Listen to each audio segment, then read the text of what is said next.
అలవికాని హామీలతో అధికారంలోకి వచ్చిన ఈ కూటమి ప్రభుత్వాన్ని ప్రజాస్వామ్య పద్ధతిలో కూలుస్తానని మాజీ మంత్రి అంబటి రాంబాబు సంచలన వ్యాఖ్యలు చేశారు. సీఎం చంద్రబాబుపై అనుచిత వ్యాఖ్యల కేసు విషయంలో కడప జిల్లా వేంపల్లి పోలీస్ స్టేషన్కు వెళ్తూ ఇడుపులపాయ వైఎస్ రాజశేఖర్ రెడ్డి ఘాట్కు నివాళులర్పించారు. కూటమి ప్రభుత్వంపై ఆగ్రహం వ్యక్తం చేశారు. వైఎస్ జగన్ను మళ్లీ ముఖ్యమంత్రిని చేసే వరకు తన పోరాటం ఆగదని ప్రతిజ్ఞ చేశారు. ఎన్ని కుట్రలు, దాడులు, కేసులు, జైళ్లు ఎదురైనా ధైర్యంగా పోరాటం చేస్తానని తెలిపారు. సీఎం చంద్రబాబు, మంత్రి లోకేష్ ఒత్తిడితోనే తనపై పోలీసులు అక్రమ కేసులు పెట్టారని అంబటి రాంబాబు ఆరోపించారు.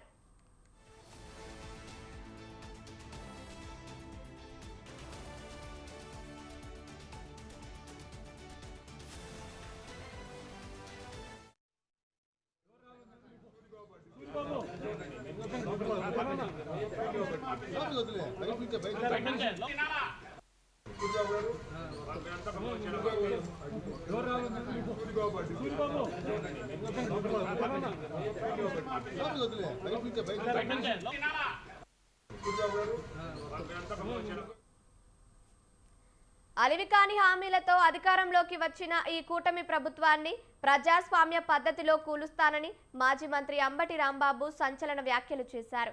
సీఎం చంద్రబాబుపై అనుచిత వ్యాఖ్యల కేసు విషయంలో కడప జిల్లా వేంపల్లి పోలీస్ స్టేషన్కు వెళ్తూ ఇడుపులపాయ వైఎస్ రాజశేఖర్ రెడ్డి ఘాట్కు ఆయన నివాళులర్పించారు.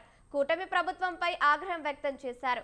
వైఎస్ జగన్ను మళ్లీ ముఖ్యమంత్రిని చేసే వరకు తన పోరాటం ఆగదని ప్రతిజ్ఞ చేశారు. ఎన్ని కుట్రలు, దాడులు, కేసులు, జైళ్లు ఎదురైనా ధైర్యంగా పోరాటం చేస్తానని తెలిపారు. సీఎం చంద్రబాబు, మంత్రి లోకేష్ ఒత్తిడితోనే తనపై పోలీసులు అక్రమ కేసులు పెట్టారని అంబటి రాంబాబు ఆరోపించారు.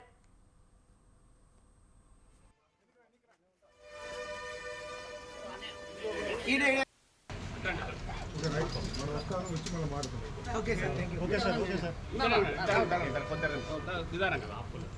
మీరు అలా అంటే ఓకే సార్.